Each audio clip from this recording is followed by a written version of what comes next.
I haven't received any apologies, Chair. But could I run through the list of attendees? Yeah. Yeah. And if people could just let me know that they are present. Neil Bradley? No. Christine Briggs? No. Siobhan Brown? Yes. Yes. Yes. Richard Dodd, Chair? Yes. Yeah. Susan Dungworth? Present. Ralph Firth? Yes. Kath Homer? Yes. Peter Jackson? Veronica Jones? Jane Lothian? Yes, I'm here. Jim Mackey? Paula Mead? Yeah, present. Kath McAvoy-Carr? Yeah. Liz Morgan? Present. David Thompson? I think he is present, but is mute. Yeah, Chair, I've just spoken to David Thompson, who's going to join via telephone. We have somebody who's come onto the meeting, which is marked private caller. Could I ask them to confirm if that's David? I've joined by telephone. It's Pam Travers. Right, okay, that's fine. It was just to check who was on the call. So David should be joining by telephone pretty soon. So I think if you would like to come back to him in the attendance, please. Okay, thank you. Christine Wardlaw? And John Warrington? Present. Right. Okay, I can see we've been joined by a caller whose number ends in 15. Could I just get them to confirm who it is, please? Hello, it's David Thompson speaking. Hi, David. Welcome. So, Hi, David is present. Right, David, because we can't see you and someone else, do your own sort of war dance if you want to be in. And then we'll take it from there. Okay? Right, Item 2, minutes. Minutes circulated of the meeting held Thursday, 9th of July. Anything from those minutes that isn't coming up? I'm not seeing or hearing. So I'll move on to disclosure of members' interest. I have none. Anybody else? I'm not getting anything. Items for discussion. Item 4. Reports of the Director of Adult Social Care and Children's Services. Update on the Northumberland COVID-19 outbreak. Liz Morgan. Thank you very much, Chair. So I thought I would start just to provide you with a bit of information about the distribution of infection in Northumberland and what the figures are currently looking like. I didn't put it in the report because clearly they're changing on a daily basis. So most recent data tells us that we've had 1,599 positive cases in Northumberland residents since the pandemic started. We've had just 3 over the last week, and those are a mixture of individuals who've been identified through the asymptomatic regular care home testing programme, and other individuals who have been tested through mobile testing units and the home testing process. Our rates and the numbers have really been very low over the past 7 or 8 weeks. They haven't really, well, they've varied between sort of 1 per 100,000 and 3.5 per 100,000 cases per week, which in numbers translates to between 2 and 11. So So very low numbers for a population of 320,000. Our testing rates, because obviously one of the reasons why we might have low rates is because we're not testing, but actually our testing rates look quite healthy. But of course, with the introduction of care home testing, it may be that care home testing is skewing the data. So we're going to do some investigation once we get all of the information about everybody who has been tested, irrespective of the outbreak. We'll do some investigation to make sure that community uptake isn't dropping.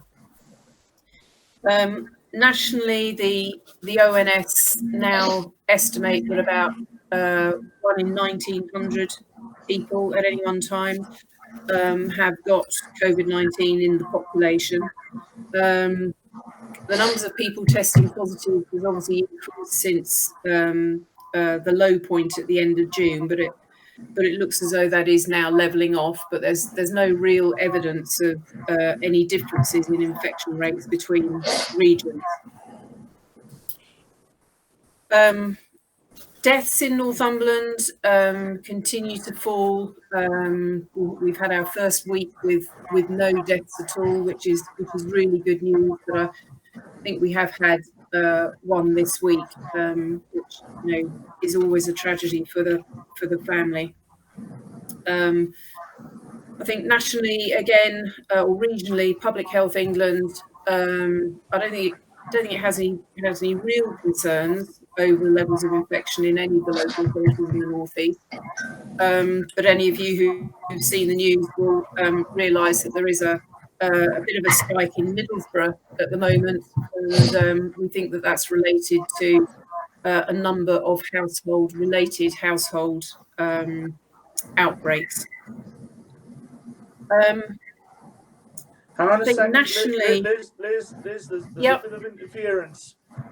There's one, I'm going to say, Susan, sorry to say, can you, that's better. Can anybody mute if they can, or there's some background noise coming from one of the phone callers. That's carry better. on. Thank you. So nationally then, admissions are continuing to reduce. The number of people who are receiving ventilatory support is continuing to reduce. The number of deaths is continuing to reduce, and that's all really good news. But obviously we are very conscious of increases in other countries, and you'll be aware that there have been spikes in other areas of the country, particularly in England. So bits of West Yorkshire and a bit of the northwest, well actually quite a bit of the northwest because it's now the whole of Greater Manchester, have seen increases in infection. And I'm sure you'll all be aware of the new restrictions that have been imposed in residents who are living in the northwest. Because of that, the plans that were in place to ease lockdown were put on hold. And I think the government has made it clear that actually the easing of lockdown was always conditional on the numbers of cases remaining low. And I think the general consensus is that we've got to the edge of the extent of how much we can open the economy and society before the virus starts to increase again. Schools are an absolute national priority in terms of opening. I think everybody agrees that that's essential for the welfare of children. There is a suggestion that if things need to close to allow schools to open, then that's what will happen. But that will obviously be a national decision. So that's a sort of basic summary of what's happening locally and nationally. Has anybody got any questions about that before I start to talk about the prevention and control plan? Right, I got Rob. Liz, is there any impact on from tourism, given that you were saying this the tests are amongst Northumberland residents, and we get a lot of tourists into this area, obviously from Lancashire and Yorkshire, as well as further south in our own region. So at the moment, we haven't seen any impact of tourism, but I don't think we should be surprised if we do see a small increase based on the number of people visiting the county. What we have developed is a tourist charter, which is on the Visit Northumberland website, and we've started to do a lot of work with tourist-related workplaces and businesses, which I'll go on to talk about in the outbreak prevention and control plan. But I think you make a good point, and of course, you know, the more that we start to mix as a society, the more likely it is that coronavirus will be transmitted, which is, of course, why it's still absolutely critical that we all comply with the rules around social distancing, hand washing, the use of face coverings, etc., etc. But I think the other message that we need to get out is that you know, people need to be particularly vigilant if Northumberland residents are going to other areas of the country where rates are higher. So, you know, for those people who are, you know, visiting parts of West Yorkshire or even Carlisle and Eden, where the rates are slightly higher, you know, we'd want those visitors to those areas to, you know, be extra vigilant about social distancing, etc., etc. Because equally, we want to avoid a situation where people are visiting in those areas, picking up coronavirus and bringing it back to Northumberland. Okay, anybody else? I cannot see, so Leslie, I'm relying on you if there's anybody else. If not, Liz, move on to the next stage. Thank you. So a couple of days after our last meeting, the government published the Contain framework, and the Contain framework basically sets out how we'll work together at a national, regional and local level.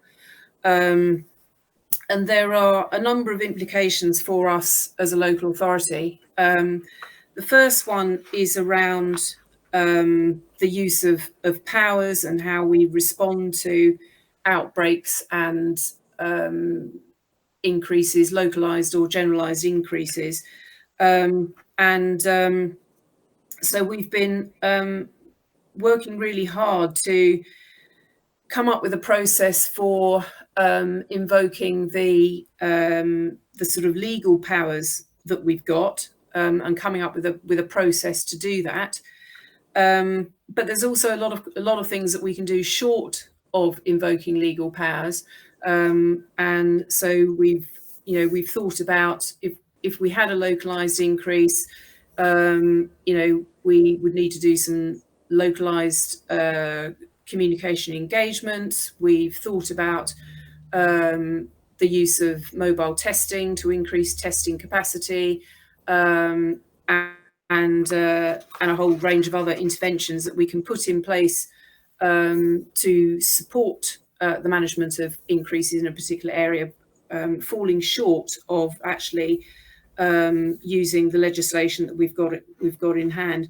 And of course, at any point, the government nationally could impose restrictions on a local authority, as they have in a number of other places, and that can literally happen overnight.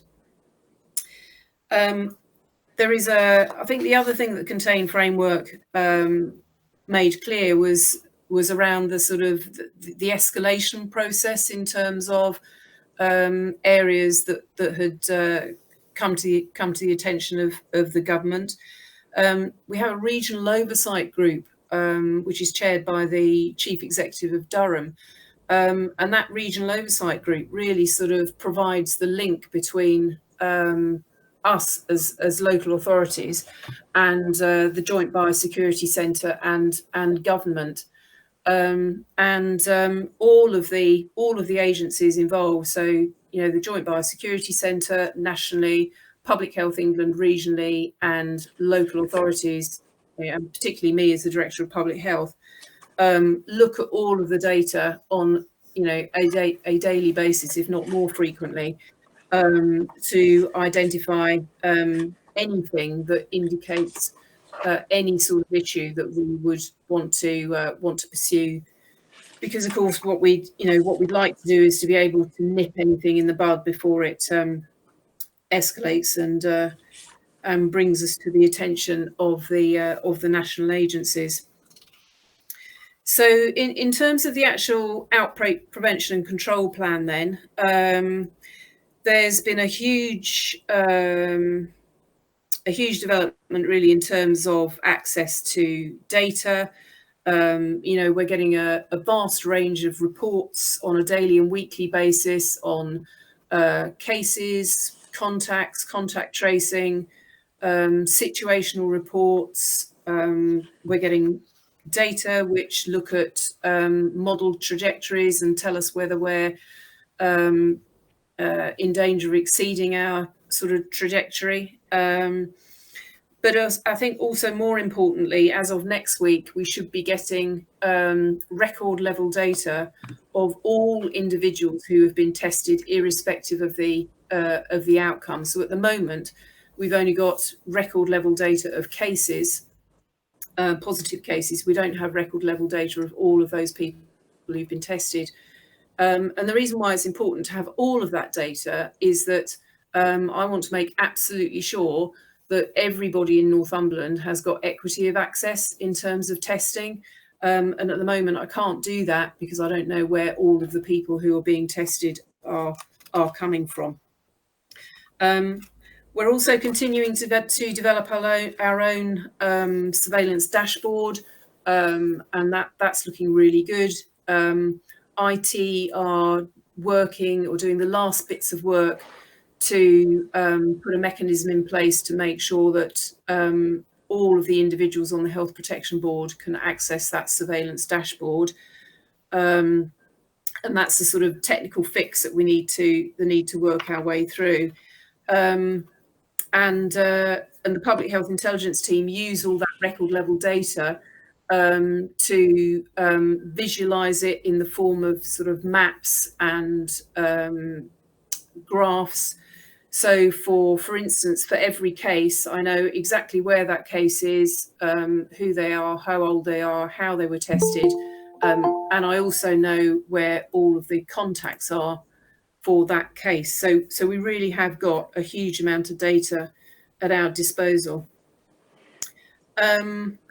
Testing, there's a bit of work that we're doing at the moment. We've got to set up a task and finish group this week to really get underneath the mobile testing units, to make sure that those mobile testing units are going to the places where they're needed. And so we are looking at sites across Northumberland where we can put both the regular testing units, and we have something in Northumberland every day, which at the moment those mobile testing units rotate between Morpeth, Hexham and Berwick.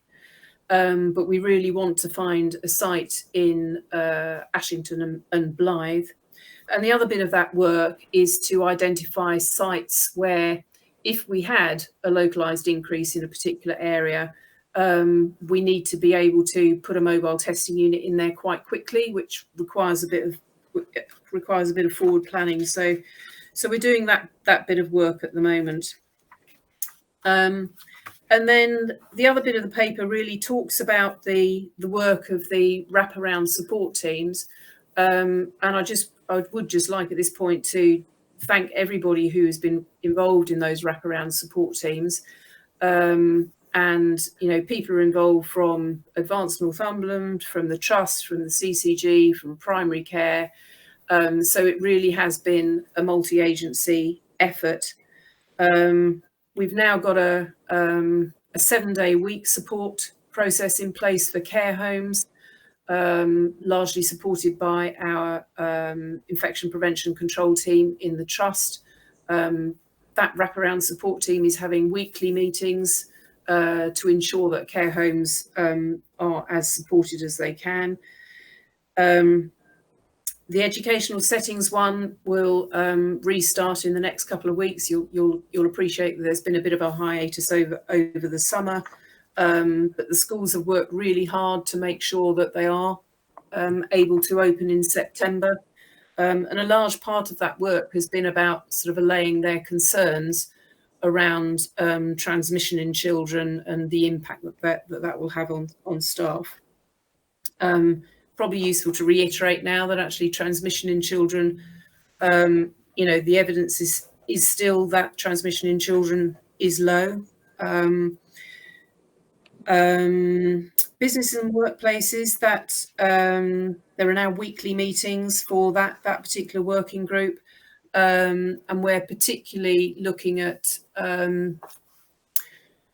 supporting workplaces in terms of providing them with information as to what we expect them to do if I identify cases in their particular workplace. But of course, the other side of the coin is making sure that we have got support in place for employees who are required to self-isolate. And of course, a lot of those employees will be on, or maybe on 0 hours contracts, which make it really difficult for them to self-isolate. So we want to continue to keep promoting the message about the level of support that is in place for those individuals. And I understand that there is something coming out from Her Majesty's Treasury to provide an additional package of support for people who are in that position. The other two groups are looking at high risk individuals and communities and high risk settings. Both of those groups, again, have met recently. They all have action plans in place which have an emphasis on prevention. So, you know, I think overall, you know, we're doing as well as we can, and as well as other local authorities that I'm in communication with. I mean, the last piece of the puzzle really is the communication engagement plan, and I think Claire has got some slides which she can share with you. Yes, I'm happy to share those. Good morning, everyone. I'm going to present my screen now, so bear with me, and you can tell me if you can see this okay. So now I can't see you, so could someone just let me know that's on your screen all right? You can see them. No. No, you're not seeing the... No. Sometimes it takes a while. Yeah, I'll start talking and hopefully it will catch up with us. Okay, so since the last Health and Wellbeing Board, the comms and engagement subgroup's been established. I'm getting a bit of refurb from someone. Yeah. That's better. So yes, since the last meeting, the comms and engagement subgroup's been established, and it met for the first time on the 30th of August, and the second meeting's actually later today. So in order to deliver a really... 30th of July. 30th of July, yes, I was just testing there, apologies. Yes, 30th of July, I'm ahead of myself. So in order to deliver a really robust comms response, we've brought in some additional capacity until September from Stand Associates to support the in-house comms team on this. And they're going to help us work with council colleagues and partners to map out stakeholders across the 5 priority areas. And then the focus point on the research on stakeholder mapping involves us interviewing all of the key contacts, identifying the existing networks that are linked with the council and partners, and identifying the communication channels and routes that are already established that we could make use of. So key influencers and leaders are also identified, and then we can carry out any assessments of those groups and see where the gaps are that we need to fill. So that's going to let us develop a matrix that we'll be able to use in our communications. So are you still not seeing the slides? No. No, that is such a shame. I'm going to come out of it and just try once more, because there are some slides I really would like you to see. We'll just see if that catches up.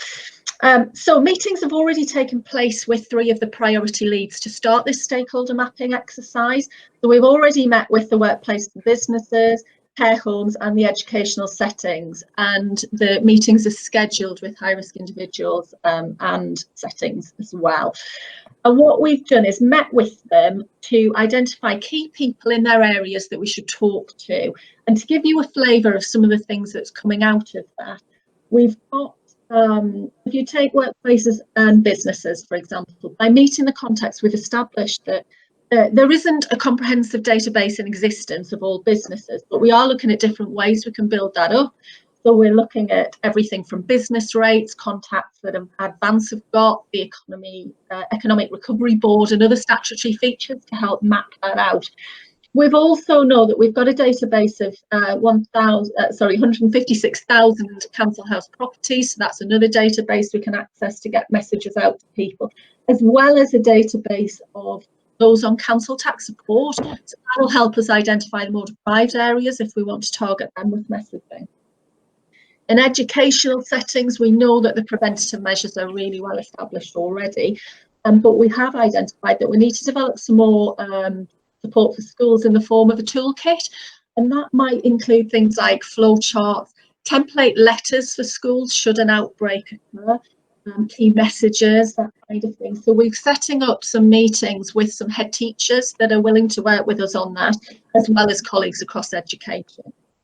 And in care homes, we know there's a need to formalise some of the comms that's already in existence, but also help them to develop some flowcharts so they're clear on what to happen when it needs to happen.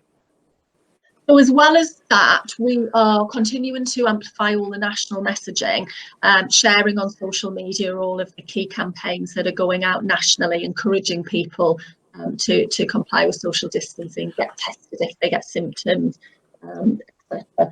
And we're also doing some local work. So we wanted to localise the message in our area, again, to remind people and residents how they can stay safe. So we've developed some graphics I was hoping to show you, but I'm very disappointed you're not able to see the screen. But this will be used on all of the things we can do very quickly that are at our disposal, a little bit like when the town centres reopen. So we're going to make use of bollard covers, lamppost signs, roundabout signs. We're looking at the possibility of using the bin wagons, fire engines, fire appliances, I should say, and as well as social media. So that will localise the message, and it just reinforces the key messages and just helps people really hammer home that message. We're also promoting the action cards that Public Health England have issued recently, and that they've been shared through partners including Tourism, Active Northumberland, as well as the North East Chamber of Commerce. So in a nutshell, the next things we're doing are we're going to promote the tourist charter that Liz mentioned previously, which encourages people's personal responsibility to stay safe. We're going to use pop-up events over the summer just to reinforce key messages, again, on social distancing, hand washing, face coverings. And we're going to roll out a recruitment of community champions. So we want people across the communities to help us spread these key messages. So we're in talks with IT on the best way to capture people signing up and then using a business WhatsApp to share messages with them and make sure they've got the latest information. So that's a bit of a whistle-stop tour on what we've got happening. Has anyone got any questions on that? Right, I'm looking. We didn't get none of the slides, so I'm looking for hands, and I don't have every screen. So, anybody? Kath McAvoy, Carl? Yeah, it would be useful, Claire, if you could share those slides separately, just so we get an opportunity just to be able to understand fully. I mean, you gave a beautiful presentation, but it would be lovely to have the slides to go with them, if that's okay. Absolutely, no problem. I can do that. Right. Telephone callers, do you want to say anything? No. No, thanks. Richard, I've been indicating since Liz. Sorry, Susan, I can now see you. I couldn't see you, but go on, Susan, please. You can. Thank you. I actually wanted to ask Liz some questions, please. Yeah. And it's related to test and trace. It's you know, it's well documented that there are issues with the national test and trace process, and lots of local authorities are setting up their own test and trace. I wondered if we had any plans for that, because I am still really concerned. This is the third meeting I've been at where I have been told that there is no facilities within Blyth and Ashington, the two poorest communities within Northumberland. And whilst I'm glad they're going to Morpeth, Hexham and Berwick, those are not the places where data is telling us that people are most at risk of having this disease, passing on this disease and dying from it. And if we can't rely on the national system, we need to set up a system ourselves that will protect our residents. Liz, do you want to come back on that? Yeah, so I think there are a few things there, really. There is the issue about access to testing, and I think you're quite right. We need to make sure that we can get a mobile testing unit into those areas, and that's the bit of work that we're doing at the moment. But of course, people can still go online and get a home testing kit. If they can get to Newcastle, they can go into the static regional testing unit there, which I appreciate for many people that won't be a possibility. But yeah, people can still apply online and get a home testing kit sent to them.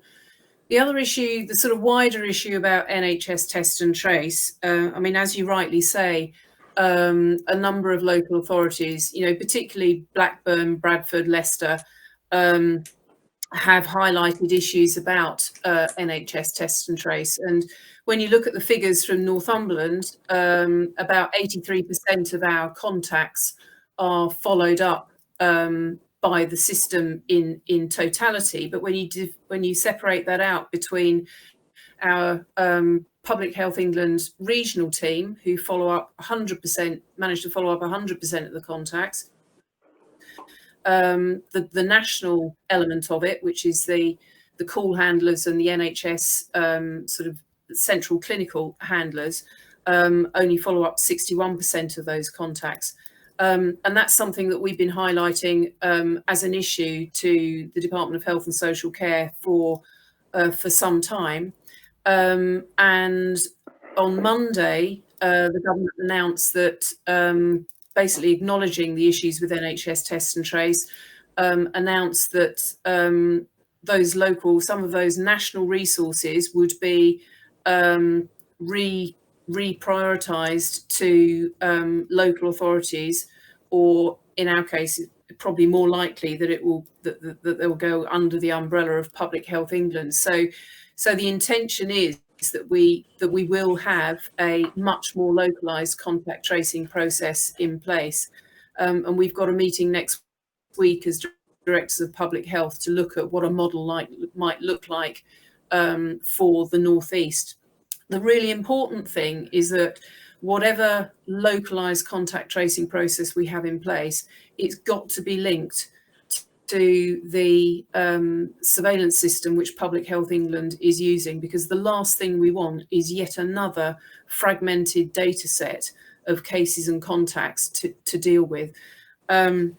So I think you make two really good points. We're working really hard to put something in place for Blyth, and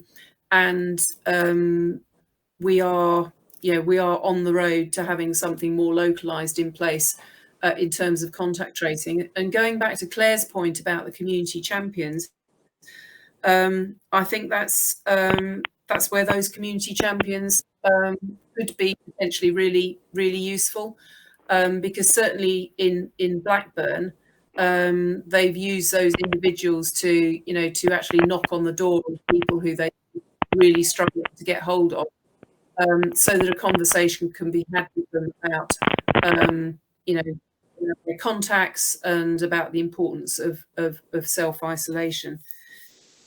Very happy to take any more questions. Susan, did you want to come back? Yeah, I mean, it is no surprise to me that local public health people are doing better than an outsourced national system. And actually, this is what public health is about, and it should be in the hands of public health. I'm still not satisfied with the answers, and I know they're not your answers, Liz, but Blythe and Ashington, in terms of people can get their, go online and get their own test sent or go to Middlesbrough. Going to Newcastle. When you look at the places where the mobile unit is going, I would suggest that it's not rocket to understand that there are areas where people are more likely to have access to the internet and to do those things independently. The communities that most need our support and help at the moment are the communities the constituencies of Blythe Valley and Wansbeck, and some of the coastal communities going up into Berwick as well. And I don't think, and again, this is not a criticism of you, Liz, and your team and what we're trying to do, but actually, I don't want to wait until we're in the position that Bradford and a lot of those authorities in the Northwest and Yorkshire are in.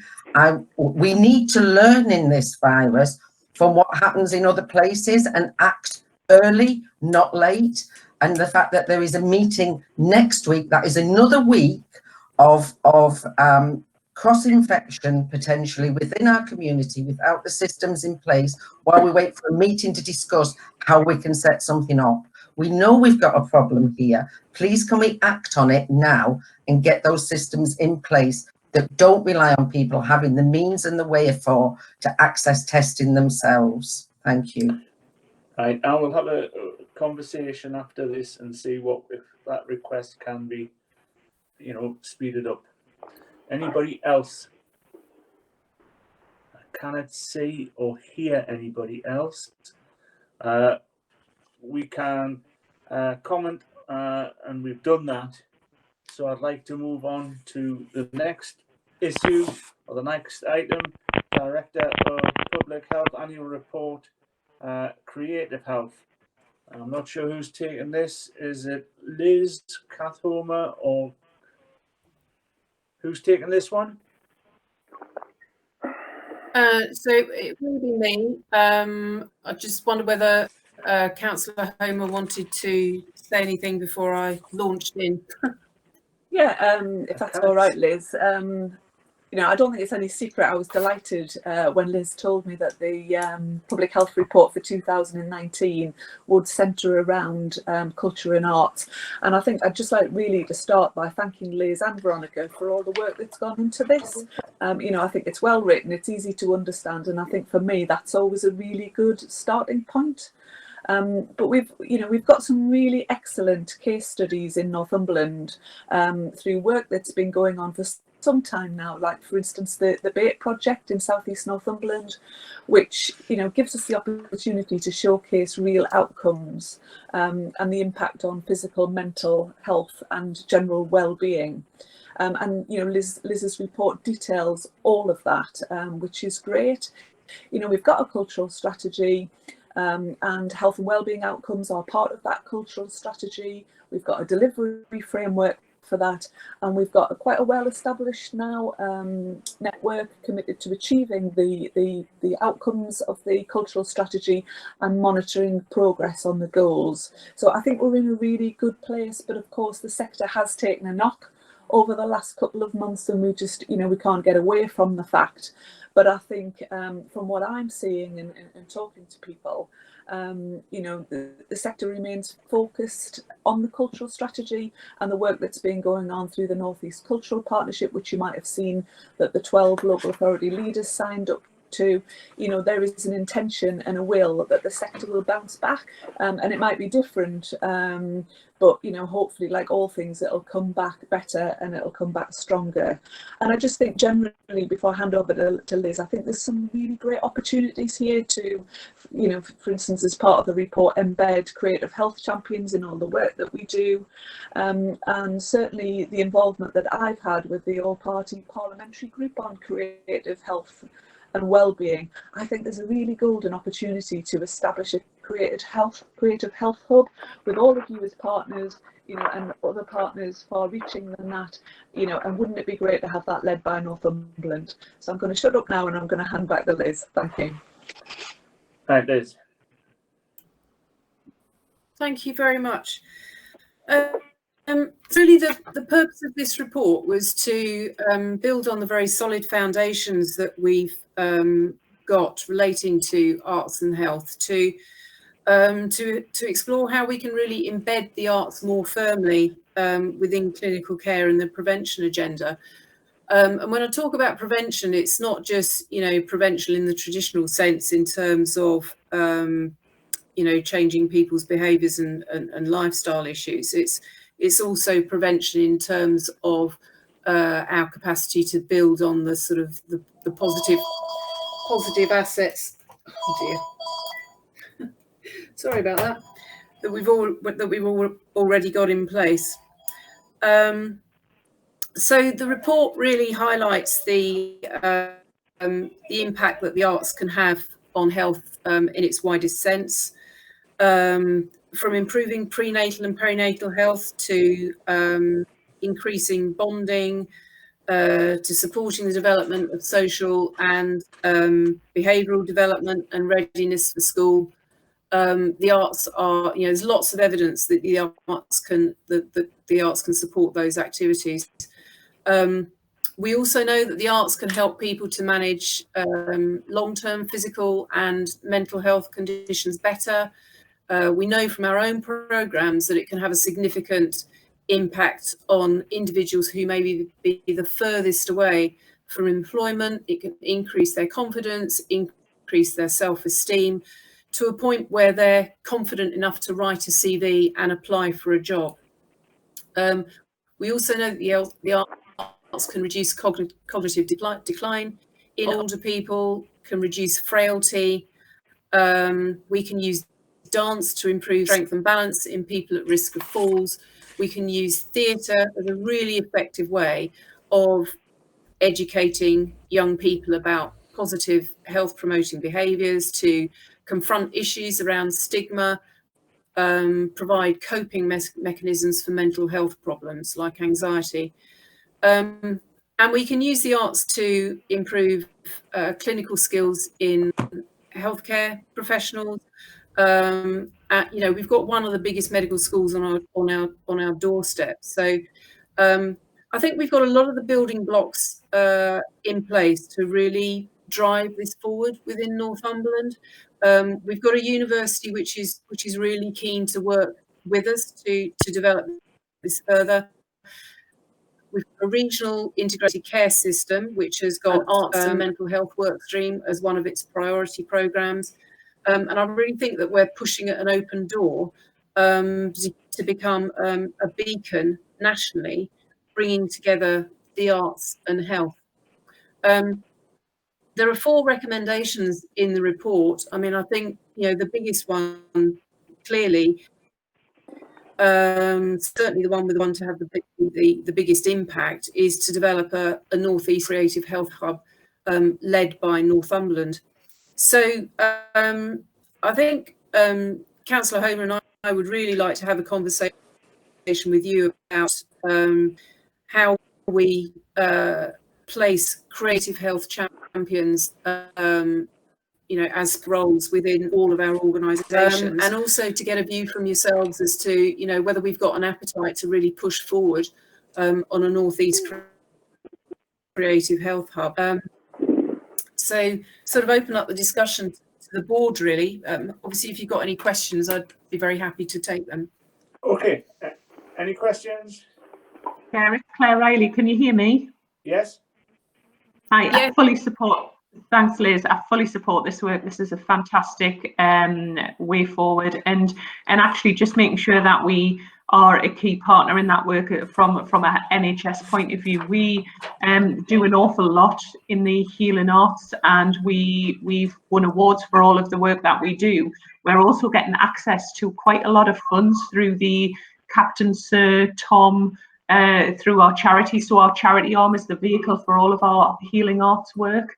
And on top of that, certainly within also primary care as well, looking to see how can we look to well that as part of the prevention agenda as well.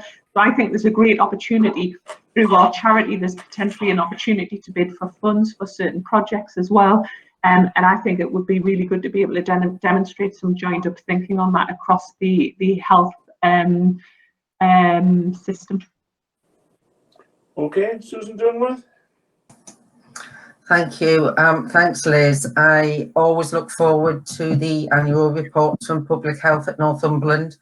I think that they are always refreshing in their approach, and the fact that they look for new solutions and talk about new ways of doing that.